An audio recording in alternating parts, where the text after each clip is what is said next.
Welcome back to another episode of the podcast, and today we're going to be talking a lot about electric vehicles. Starting with, Tesla is building a new Mexico factory that'll be about 50% of the size of the Austin Gigafactory and costing about 65% of that. This factory will probably be used to build smaller cars, and we'll be building the cars in like smaller module units and then putting those units together, which will what overall is reducing the size of this factory. Now, a lot of companies do build their smaller vehicles in Mexico to save on labor costs and material costs, just costs overall. It'll be near Monterrey, and yeah, I mean this can be a cool thing. Some of the other stuff they announced at this event is that it'll probably cut costs in half for the Model 3 and Model Y next gen, which would be pretty insane. That's a large cut in half. They cut costs in half between the early Model S and Model X models for the second gen, and yeah, they're hoping to do that again here for Model 3 and Y. The company also said it's going to be opening up 10 of its supercharger stations to owners of electric vehicles as of Wednesday. So that is what we talked about the other day about them opening their supercharging network to everybody. They're kind of rolling it out in slow to kind of test it out and see how it works, especially because they're going to have to add these adapters to what most other electric vehicles use. So, on that note, they also announced, and this is only going to be starting in Texas, a basically unlimited charging plan for at-home users of $30 per month, and it'll mostly be using wind as the power source. This also requires having a Tesla Powerwall, and basically will just only take at the cheapest times of day to charge your Powerwall, which they'll offset your car charging with. So that is it's a big deal. We'll see what happens here. The factory, in my speculation, this might be one of the starting places for doing the Model 2. They did say that they would have a proper unveiling if they were doing another vehicle or something along those lines, and what will be built at this factory in general. It will not be taking from the current production of other factories at the moment, but that said, we'll see what they actually really end up building here. The other question here is, will this factory be able to be brought online as fast as Giga Texas or Berlin? I think it probably will be, just because it's going to be way smaller, for one, and it's fairly close to Giga Texas anyways, so hopefully there can be a little bit of helping as they go. But it's yet to be seen how that will all play out. While we're talking about Tesla, we can also talk about how Toyota engineers were blown away at the changes that have happened across the Model Y's life here. So they basically praised the design after doing a teardown analysis, highlighting the simplicity and effectiveness of the electric powertrain and battery system. And like I said, I'm impressed about the changes under the skin since the first few models have rolled off the line for that car. The engineers also noted that the Model Y's body structure was very well built and featured advanced manufacturing techniques, allowing for better quality control and durability. Things including like the structural battery or other similar things that Tesla's been doing.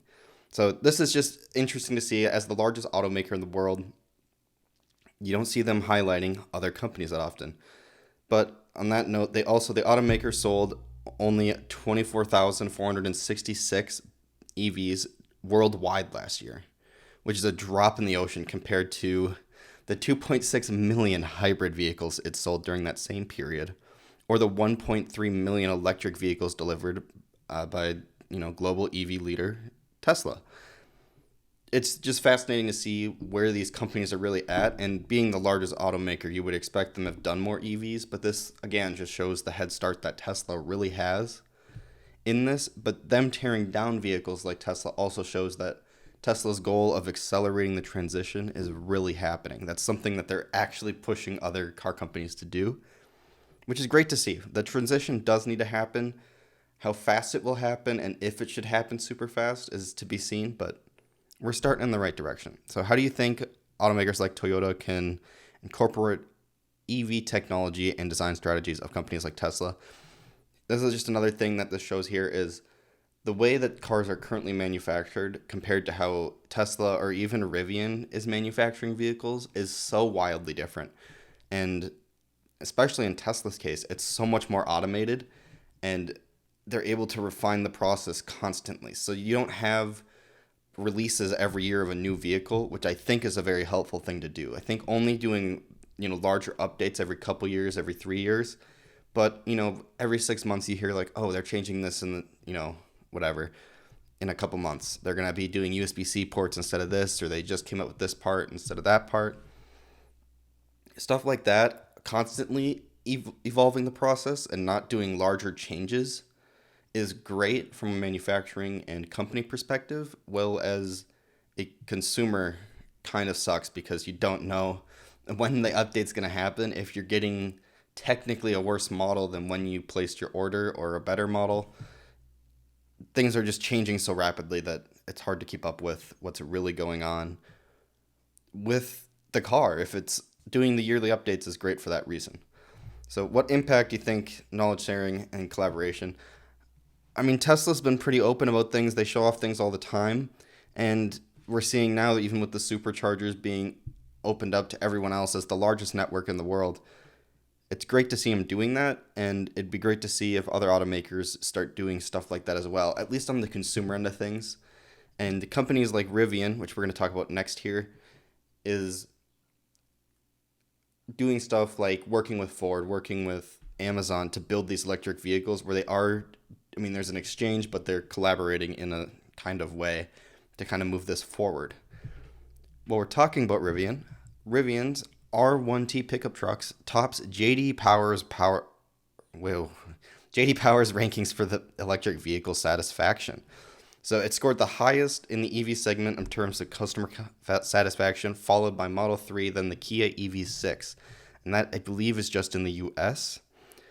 What I found fascinating about this is, for one, Ford's Lightning didn't make it up there. And I was surprised it was the Model 3 and not the Model Y, but I suppose the Model Y is just not as widely out there yet. And buyers who used EV pickup trucks to tow showed higher overall satisfaction than those who didn't, which in my mind means that the people that are buying these electric vehicles and are towing with them must only be doing short distances, because there's so many benefits to towing with an EV, and one of them is not range, and range is severely hindered by towing, which, again, if those people that are doing the towing are saying they have an overall satisfaction, they like how the truck drives better, how it pulls better, the instant ability to drive, where it feels more like a car that you're not towing with because of the weight of the vehicle and the just sheer power. But they're clearly not going far with the towing. Otherwise, I think their satisfaction would probably be lower, because you'd be like, I can't go anywhere when I'm towing things. So the growing popularity of electric pickup trucks, the success of the R1T, highlights the increased demand for these trucks, with several other automakers, Ford, GM, Ram, releasing their pickup trucks in the coming years. What are some of the unique features that bring this car to higher satisfaction than those vehicles? I think the way that newer companies are doing things, I think the people that are buying from a Rivian, from a Tesla, are still the people that love the company, not necessarily your average buyer. I think your average buyer still looks at the Ford, still looks at the Ram. Their satisfaction might not be as high because they're like, well, my old Ford did this, my old Ram did this, and yeah, this car drives better, it feels better on the road, but I'm losing out on a ton of range, or some other thing they enjoyed more. And I think that's what we're seeing here. Is Rivian's still kind of in the honeymoon phase of owners, especially because I think they only delivered 24,000 vehicles last year. So the people that are reviewing it are the people that were dedicated to Rivian themselves. How do you think the popularity of these are going to impact in the automotive industry? I think that's pretty straightforward too. We're just going to see more and more changes, and more companies building these electric trucks to try and move things forward faster. Yet to be seen if their range will be any good. That's why the Cybertruck will be super interesting. If that vehicle ends up having, the estimated 500 miles of range, if you're getting 250 miles of range while towing, that'd be incredible. And we'll get to be seen on that. I'm guessing Tesla will be a lot closer to their actual range, just based on how they're able to get so much range out of the Tesla Semi. Hopefully that means that you won't lose as much, because they'll have learned from that when it comes to the Cybertruck. Next up is iSIM is the new eSIM. So eSIM is going by the wayside if you're a Samsung owner, and they're reporting to integrate these iSIMs into future Galaxy devices, potentially eliminating the need for a physical SIM slot. So that's important for a few reasons. For one, eliminating that SIM slot is better water resistance for sure. Easier to switch phones, easier to switch carriers. You don't need, actual hardware to do it. You just do it.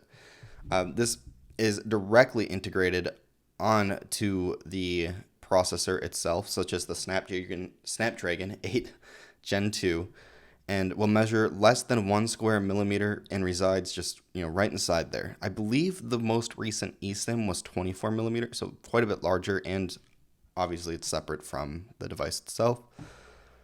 Yeah, so this will improve security, battery life. It improve a lot being right there on the Snapdragon itself. So big deals there. So how could this impact the market and whatever else? Like I said, easier to switch carriers, easier to water resist devices, just better power consumption, better battery. Really straightforward. What challenges or concerns may arise? As always, new technology, always sketchy. Samsung, new technology, always out there on the first gen, but this is something pretty straightforward. I don't think this will be too big of a deal.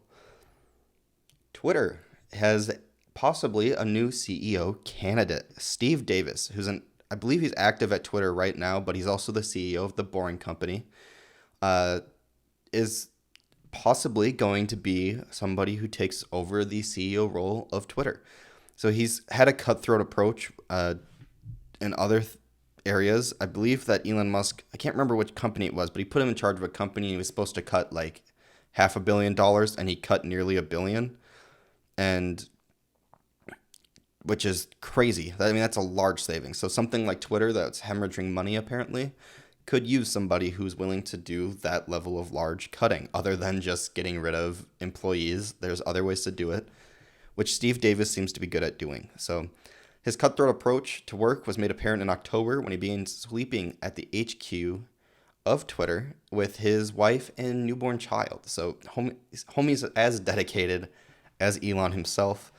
And yeah, this guy's done a lot. Apparently, he previously owned a yogurt shop, which he sold for $1, and he owned a bar as well, which is interesting to get into while you're working at the Boring Company or Twitter or both at the same time. The second question we have here, I guess, there wasn't really a first question. There's not really questions here. It's just news. You should know that Steve Davis is possibly looking at being the new CEO. Not announced or anything, but just rumored based on what he's doing at Twitter at the moment. But do you think Elon's use of Twitter has significantly impacted Tesla's reputation? I think that Tesla's reputation is fully on what Elon has done that day. So if Elon's having a good day, Tesla's having a good day. If Elon's not, then Tesla's not. I think it's just part of having a CEO that's as vocal as somebody like Elon Musk. There's a lot of benefits that come with that, though. Your company will be in the news a lot. Your company will just be able to get things out there. Interacting with people is part of the way that you drive people to actually see and check out your stuff. People always know what's going on with your company, whether that's good or whether that's bad. They do, and that's advertising that they don't have to pay for, and Tesla obviously doesn't pay for. So while it hurts the company a lot of the time, it also helps the company a lot of the time, and that's why everyone talks about Tesla almost every day. There's always something going on with Elon or Tesla or something. So that's all. As they say, any news is good news, and news is advertising. So next up, we have possibly the next crush of GPUs here. So ChatGPT might need up to 30,000 GPUs. So it's been gauged that ChatGPT requires around 20,000 units to process training data. However, the number will increase significantly to potentially over 30,000 units. That's as more companies are paying for the commercial use of ChatGPT, like Coca-Cola, like Snapchat. They're going to be able to process all that data and get quick responses out. So the current ChatGPT, like I said, uses around 20,000, and that's for pre-trained, the GPT model currently. What they use is A100s. A100s cost between $10,000 and $15,000, per unit, which isn't very cheap. And if you need a lot of those, that's a lot, and that's NVIDIA making like 300 million. So the purpose of these GPUs is to train the ChatGPT model to improve its natural language processing capabilities. So all these people, all these YouTubers, all these internet people screwing around with ChatGPT all day has been training it to get better and better and better. And as more and more people use it, as their numbers have boomed, as you've seen ChatGPT's daily active users skyrocket, then you'll be able to process more and more data, which means they need more GPUs. Hopefully, this won't be another GPU shortage from as ChatGPT's gotten big. We have Bing using ChatGPT, we have Google with their own, Amazon with their own, Apple's probably working on their own, we just haven't seen it yet. All those companies are going to need this tech to boost it up. So hopefully this won't cause another chip shortage. And, NVIDIA, who's supplying these, is known for being, might prioritize the big guy a little bit and just take cash grabs when they can take cash grabs. So we'll see if this is a big effect. Hopefully it won't be, but you never know. With companies like this, you just never really know what's going to happen here. Next up, we have iMessage is coming to Windows. After pairing your iPhone with a PC via Bluetooth and granting some permissions on the iPhone, users can send and receive iMessages and SMS texts back using Phone Link on Windows. There is no support, however, for group chats or sending photos or videos. So it's kind of iMessage. It's kind of not iMessage. You're missing some of the big benefits of iMessage with group chats and photos and videos.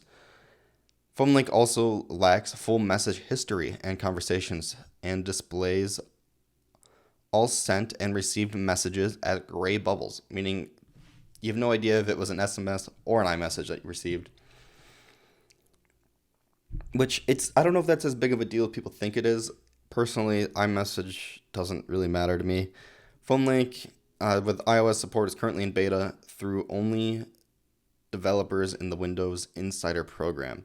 So the big question for me on this is this program the start of moving this iMessage to other devices, or is Windows just that big where Apple wanted to do something to kind of pull people towards the Apple ecosystem and make it feel a little bit better?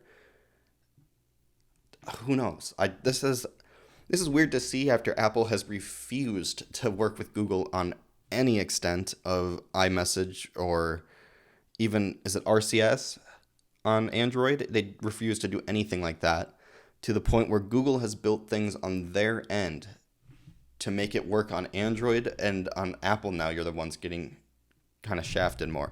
Well, videos and photos might not look as good. If you like one of my messages on iMessage and it sends it to my phone, you used to get like a blank liked and then your quoted message. Now on Android, you just actually get the emoji there, and it does it to iOS instead. Where on iOS, you get blank liked and then the message. So maybe this is the start of Apple branching out here a little bit. Maybe this is Apple seeing Windows as somebody they have to work with. It seems wild that they are even working with anybody, but better late than never, I guess.